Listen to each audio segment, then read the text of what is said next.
Are you looking to make some simple projects out of the material that you already have? Are you looking to make something that's easy for you to build? If you are, I've got 3 projects for you that you can do in a small amount of time. They're really neat for gifts and that sort of stuff, but you can also sell them. And I tested that out for each of these projects at a craft show, and I'll let you know how they did. Let's get into it. So the first project that I've got for you are wood signs. Now, as we all know, nowadays the rustic look is in for quite a few people. And with this, I happen to have, as I still do, a whole bunch of cherry around in my shop. A lot of it is not something that I'm going to build other projects with. So I thought to myself, why not do some signs with these? So this is just a straight piece of cherry that I cut out, and I left some of the live edge on this one. And now this part's entirely up to you. Now I have a laser engraver, so I used my laser engraver, and I found some patterns online and some images online where I could remove the background and just use the lettering on the actual sign itself. So I've got one here. It says sunrise, sunburn, sunset, and repeat. Okay, geared towards somebody who loves being outside. This one here, love and wine, better with time. So you can come up with all kinds of really clever sayings or pictures or images or whatever it is that you want to put on these. After I cut all of these out, and you can see this one's got some of the live edge too. After I cut all of these out, I simply drilled 2 holes here that are about, I believe it was a 1/4 inch or just under a 1/4 inch, maybe 3/16 hole. And then I've got some of this 14 millimeter cord that I got on Amazon. You get a whole spool of it for about 10, 20 bucks maybe, or even less. So I drilled the holes through here on this piece, just measured out at about 1 inch and 1 inch from each end on center. I took this over to the drill press when I did this drill out. Now you can do it with just a drill holding it over to a table as well. One thing that I will say with these is you want to make sure that on the underside of your piece you put a scrap piece, so that way you can drill through this into the scrap piece, so that way you don't shred the back of these holes. Once I drilled those holes, all I would have to do is I fed the rope through and then tied a knot. For the finish on these, this is finished with an outdoor polyurethane coating. So it's got a UV protectant element and water resistant element to it, because I wasn't sure if people were going to hang these things outside or inside. But a cool, simple little project. Put these through, tie the knots. Before I put the cord in, of course, I put these centered on my laser engraver. I found a design. I put it in a light burn, and then went through and engraved all of this stuff. So you can do so many of these different signs. And because I live in cottage country, I thought to myself that something like this would go really well. And so I've had these at a couple of shows right now. And I sold these for, some of them, the smaller ones like this here, I sold it for $20. This one, ones that are about this size here, I sell these for about $25. And what I do is on my 10-foot canopy that I have over top, I have some hooks, and I actually hang these up so that way people can see what they look like. So it's a super cool project. It's easy to build. You could use pine, walnut, maple. This one is cherry, as I said before. I've done some of these in pine as well, and they actually sell pretty good. Typically, when I bring these to a craft show, I usually sell out over half of them. And then, of course, come home, make more, and, rinse and repeat. Okay, so great little project idea. Doesn't cost very much to build, but you could definitely look at selling these things, and you can customize every single message that you put on them. My next project that I've got for you is one that we've all seen it, let's be honest, and there's so many of them online, and I wanted to see if I could do something and kind of put my own spin on it. And so I made this little thing here out of, again, some cherry wood that I happen to have sitting in my shop. It's not very much in here. There's only about 9 inches long of material. That's about 3.5 inches wide. This is a simple phone holder. Okay, this is a little tablet, but it can hold a phone. It can hold a tablet. You can put it upright. You can put it sideways. It really doesn't matter. The other unique thing that you can do with this project is if you wanted to use it in the kitchen and you've got a book with a recipe, you can open the book like that and actually set it inside here, and it'll hold the page open for you.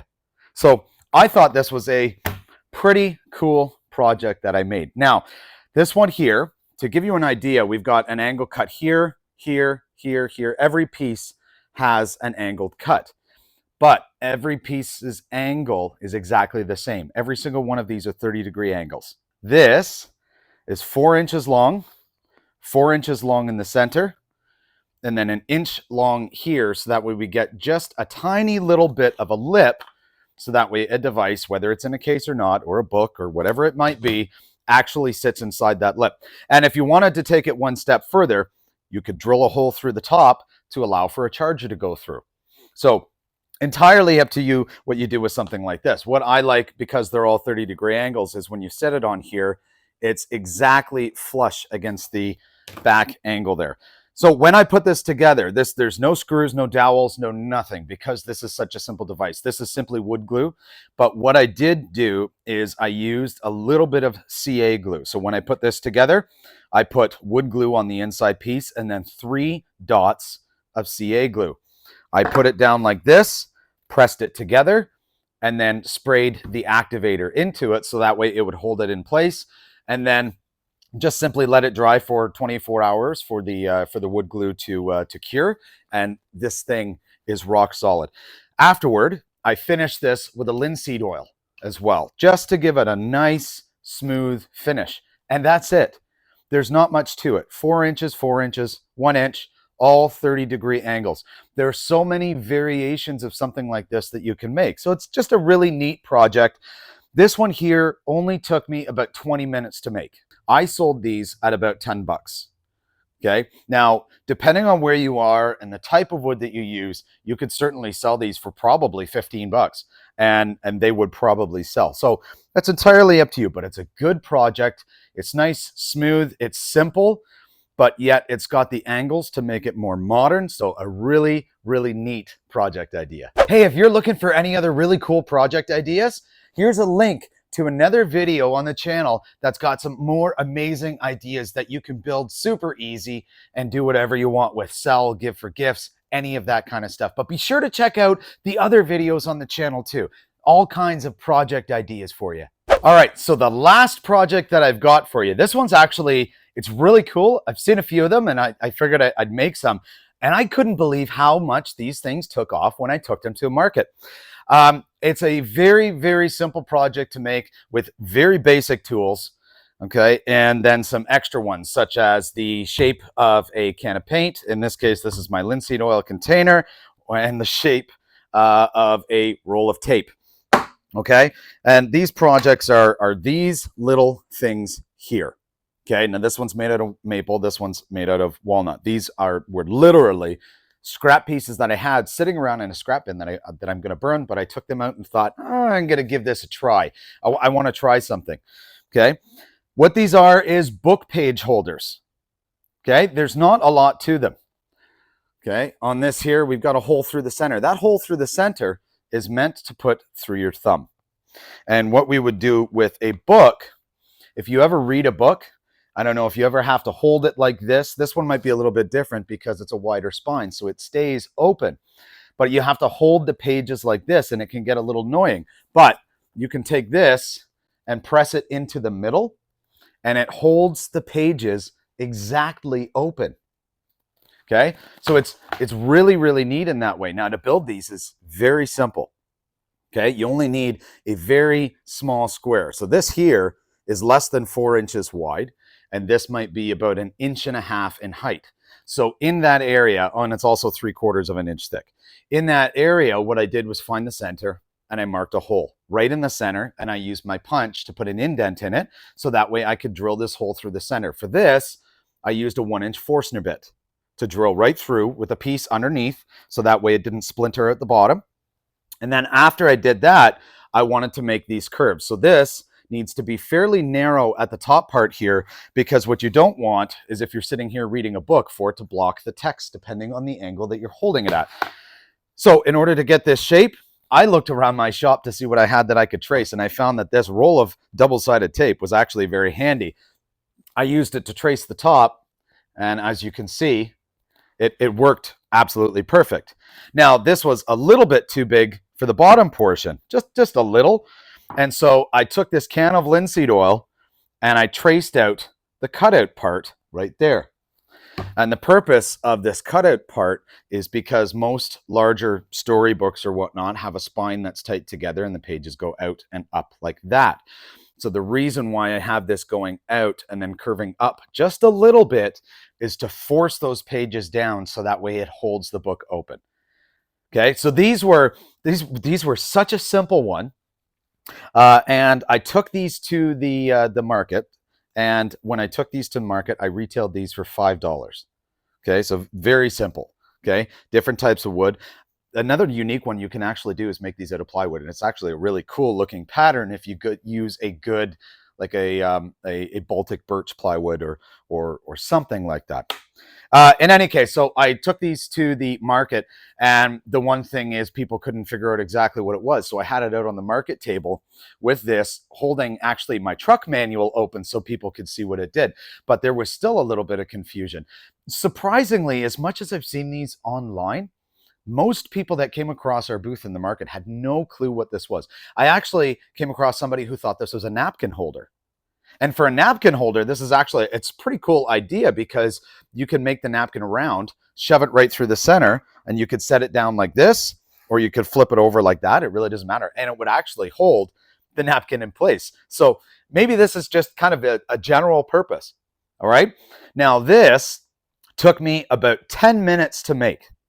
Now, the way that I did it, after I traced everything out, after I did the Forstner holes here, and I had all these lines in place, I took this over to my small bandsaw, I cut out the lines, and then after I cut it out almost right down to the lines, I took it over to my my sander over here, and then I finished it off right to the lines, sanded each side, and then actually coated it with this linseed oil. And it just turned out absolutely amazing. And the contrast of this one is beautiful with the walnut, and then this one being the maple. So super easy project to make. 10 minutes out of one 12-inch board that might be about 3.5 inches wide. You can stack these on top of one another, and you might be able to get a bunch of these things in. So I think my piece was 16 inches long. I made about 8 of these, and I sold out of almost all of them. And I only did that as a test at the market, but it worked really well. So when I go to the market next time, I'm going to be making a lot more of these things because people really like them. So awesome little idea that you can make, and people love buying these things for gifts and that sort of stuff. I had one lady actually buy one of these, and she does something where every year they do a gift to each other, and it's all completely wrapped up in whatever its shape is. And if the person that picks up the gift can actually guess what's inside, then they get to keep it. Now, let me know what you think in the comments. If you saw something like this wrapped up, do you think you would stand a chance of guessing what it is? Let me know in the comments. Okay. I had this lady said it might look a little bit more like the Batman logo just because of it coming down here at the bottom, but to each their own. So another simple project that you can make, 10 minutes for $5, and you can batch these things out, no problem. Within 30 minutes, I had about 8 of these things done. So within about 30 minutes for 8 of these at $5 a pop, that's pretty good. That's about $40 that I made for 30 minutes worth of work. So I hope that these little tiny projects that are so simple will inspire you a little bit to use the creative side and get out to your shops and make some of these projects. And again, if you're looking to be able to sell some of these projects, especially at markets or craft shows, these are some super simple ones that don't take very long. Thanks so much for watching this video. Don't forget to hit that like button. Turn those notifications on so you can get notified when we've got new videos being released on the channel. And make sure you hit that subscribe button too, so that way you're always in touch when new videos are coming out. And until next time, happy cutting.